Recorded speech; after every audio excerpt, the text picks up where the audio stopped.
So we were driving back from the Mahotsav, and you saw something that looked like a sports stadium with lights. What was that about? It was actually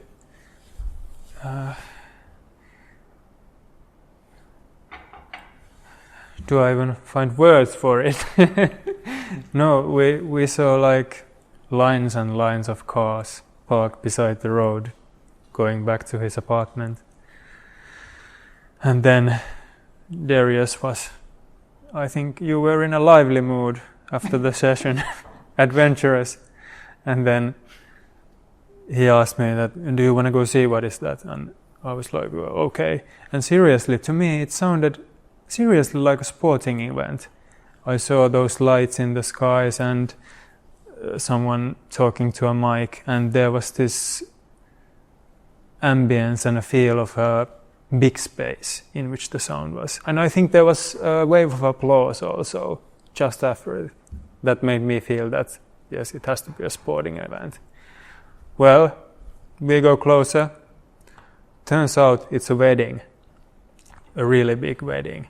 And I mean, as you were, as we said, adventurous, he just said that you want to go in, and I was like, well, okay. And then we just walked in past were there guards there? There were 2 guards. Oh, nice. I don't even know if I... And 2 big chandeliers. Yeah. But seriously, I mean, well, that's actually another thing that, Finland is a very small country, and even on the basic level of just horizontal space, it's just staggering how far things are. And even here at the wedding thing, the hall was... How many people would you estimate to be there? I really can't say, but, just like... 700-800? Yeah, but, like really big at least. That's a medium-sized wedding. But this is something that comes up repeatedly. I'm like, yes, it's so massive, and then someone's like, nah, medium. Yeah, but as a percentage of the population of Finland. That's true. It was already significant. I mean, the ceremony. I mean, the strangest part of it was that I think it was late in the night. So the way the tables looked, I mean, it looked like people had already eaten. There were like piles and piles of... No. Nobody is ever done with eating at an Indian wedding. Nobody would say, I have already eaten. You are always in the present continuous tense. I am eating. You are never done with eating. Yeah, but that was the thing, that the piles of plates kind of suggest that they would be done, but the eating was the only thing happening there, that people are talking to each other and just getting more and more food, and that's the whole thing. And I should rename him to an eating instead of a wedding. Seriously. And I mean, well, I haven't been to that much weddings, but the ones I've been to, I just start thinking that, like, this, how can these people even socialize with each other, because there are just so many. Because their mouths are all stuffed with food. That also. Right. And they're just eating there. I mean, I would actually love to know what's the deal with that. And the food stalls. Yeah, and the whole grandeur with the whole thing also, like everyone decked up and just eating away. Even when we left, I think they tried to give us some mithai to take away. And we said, no thank you, because we weren't invited. Yeah, I mean, Darius was brave, but I got a bit scared. So we had to leave. No, not scared, but restless. It was too much for me. No, they would have felt offended at that. You didn't eat. You go to a place and you don't eat. People don't like it. It's as bad as not liking them or disrespecting them, or saying you're not worth my chew. So But what's the deal with all the glamour and glitz? There was a stage and there were people in a band. It was like this was a rock concert. There was a lady with a mic and she was singing. And then there was food on literally on all the three corners. So one corner was stage, other three corners were just food. And it was like never ending food. Glamour on the stage, people in jewelry. They'd hung up chandeliers. There were posh cars on the side of the road.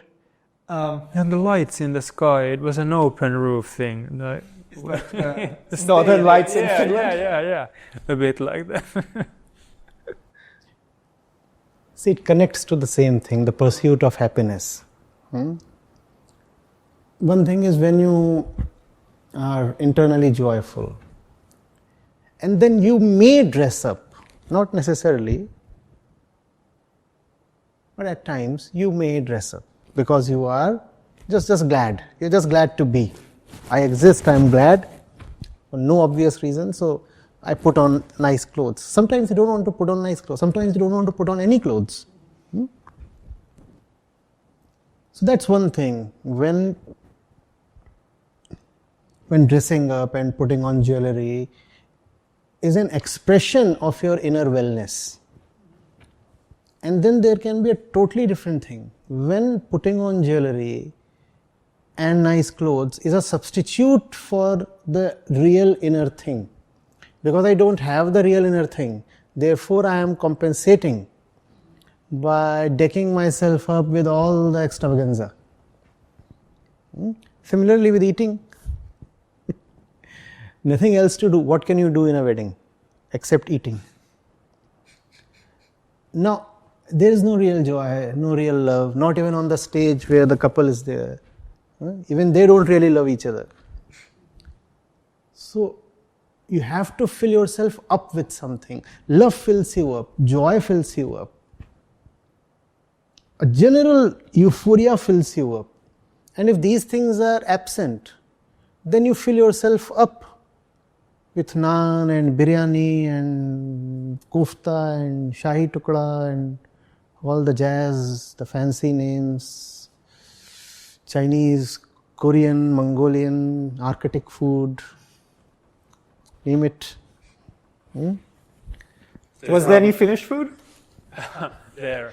You drop the idea and very soon it will catch ground, gain ground. Because continental, well, it's dated, obsolete. Everybody has continental. Scandinavian is a little to the north, still untried. It still has a. Maybe it will bring me that happiness. It will bring me that happiness. So the same thing, It's not East versus West, really. You see, we are all the same in our ignorance. In our reality, we are the same, and in our ignorance, we are the same. Just that ignorance is very diversified.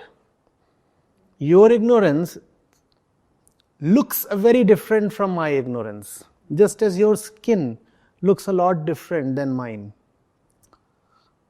Fundamentally, all ignorance is one, just as truth is one. So the East fools itself in one way, the West fools itself in another way. Both, however, do nothing except fooling themselves. Talking of wedding, you were mentioning that you've never seen a space that didn't have people in it in India. And that there just seemed to be so many people, 1.4 billion people, whereas in Finland you said there were 5 million people, and there are probably 5 million people just in this road over here. This is one of those, it's a mediocre thing, kind of things that I mentioned earlier, that we've been talking about this, that Greater Noida, for example, that this is not even like crowded. I mean, it's one of the most planned cities in the country and least densely populated. But I have to admit that to me, even this is a bit like too much at times. But that's the thing when you come from Finland, because there, I mean, in my hometown, if you get there by night, you're lucky to see anyone everywhere. Seriously, like no one anywhere. Some animals maybe. There are a lot of forests. Forests, yeah, but they hide. You know? They hide. They hide. But yeah. And you noticed it was easy to get people to come and do stuff for very little money? Yeah, that was actually, I think this relates. Yeah, I guess we have to take a little step back because, well, Darius has been lending his apartment to me, which has been very, very kind of you. But there's this one thing that has been very, very, very exquisite to me, and it's the fact that he has a maid. Or do you call them maids? Yeah, maids, helps. Yeah. And it's funny how, yeah, I mean, I come to India and suddenly my standard of living just like jumps up a scale. That someone is actually cooking food for me and doing all this kind of stuff. It's very like, this doesn't happen in like lower middle class Finland. Like you actually, yeah, it was very like, very new to me. And in addition to this, it's funny how, yeah, there were those days that everything possible was breaking in the apartment, and Darius just always could get someone to come and fix it all. And one day I dare to say that we had probably like 7 or 8 like separate repairmen coming in throughout the day. Like it was constantly someone was coming to the room to do something. I mean, the fridge and I think that was the day the whole electronic system went down and all kinds of stuff like this. And that also is something very different compared to Finland because, well, I didn't make the calls, but I could see that he could just make the call and then someone comes to immediately fix it until it breaks down again. But in Finland it's more like you can call someone to do something like this, but it actually takes time. Like you actually have to wait for it. But here, yeah, you actually get people to do stuff fast. Even the fact that people work as, is it courier? Like Couriers. Yeah, people actually just bring everything to each other. Not where I come from. This happens not there. That's just a very unfortunate kind of luxury Indians are enjoying because most of their countrymen are not well off and there are just too many countrymen. So those who have a bit of money can afford cheap labor. That's not something about India an Indian would want to be proud of, you know, that you have services available. At the drop of a hat, you call them, they come, and the services are quite cheap. So I understand, in the language of economics, it's a big advantage. In fact, India has been gaining economically because India can provide cheap labor. China too has gained. India in services, China in manufacturing.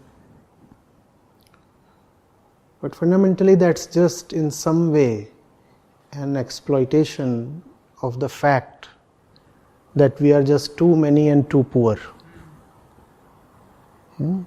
So people produce kids, and then what do those kids end up as? They end up as laborers, helps, maids, cooks, cleaners, plumbers. I'm not berating any of these professions, but for sure I also know that being a maid or a cook or a helper is not obviously the fullest expression of one's potential. So in that sense, I am calling it unfortunate.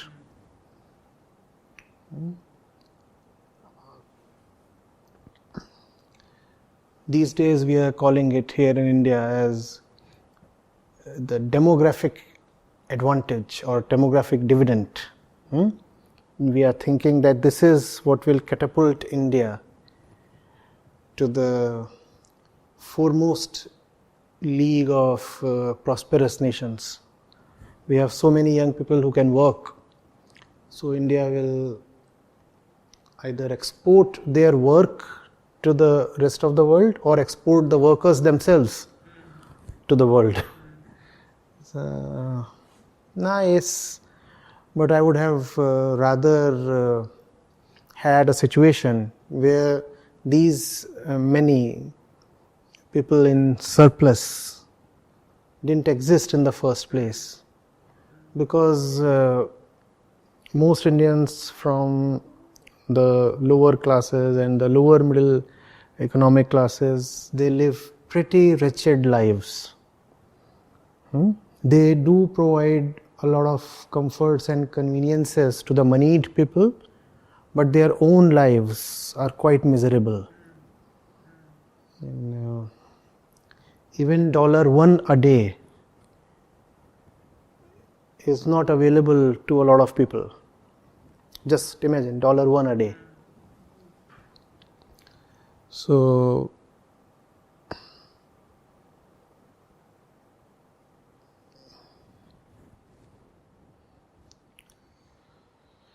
yeah, and I guess I actually, sometimes you get the feel for it, just maybe from the general kind of a vibe you get from people. Sometimes there can be this kind of a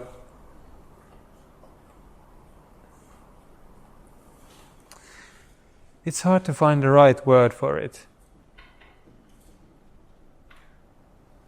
But for example, when I see the shop clerks and the guards and, well, the maid is very nice though, she's very polite, but it's clear that they are not enjoying themselves. Of course. It's a very like... Of course. The average Indian lives a very confined, very joyless life. And you would not want to trade positions with him. No way.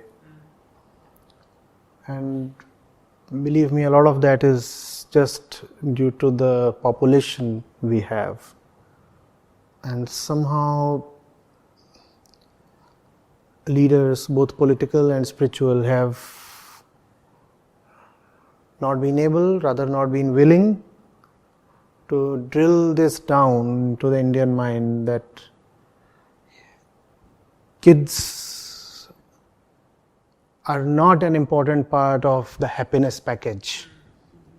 That having kids is not a random event. That kids are not sent down by God. They are not divine gifts. So that concept, that having kids and having more kids is a very central thing in life, especially that of a woman, is very deeply ingrained in the Indian psyche. And that needs to be corrected. Not just to control the population, but to develop the Indian mind itself. As long as Indians keep taking reproduction so seriously, they will not have time or space or energy to give respect to the more important things in life. And I'm talking especially of women. You can't imagine how much an average Indian woman spends of her whole life in just giving birth to and raising kids. Now the fertility rate has dropped to less insane levels. But just a few decades back, the average Indian woman was just continuously pregnant. One kid after the other. 4 kids, 5 kids, and 1 or 2 of them would die early, and then more kids, and then you want a baby boy in particular, so more kids. So, yeah. And it's the funny counterpart in the West. I mean, probably many Western women also want kids, but then they have fewer ones, but they get more resources than the Now whole the fertility rate, I think TFR is what, 2.1 or something in India. I may not be accurate in that case. I would want to stand corrected. But it's now greatly fallen. But still, with the population that we already have, it needs to 2.1, 2.20. Okay. It needs to fall even further. 2.2 is still alarming. At least with this population. With this population. It's above the replacement rate. Above the replacement level.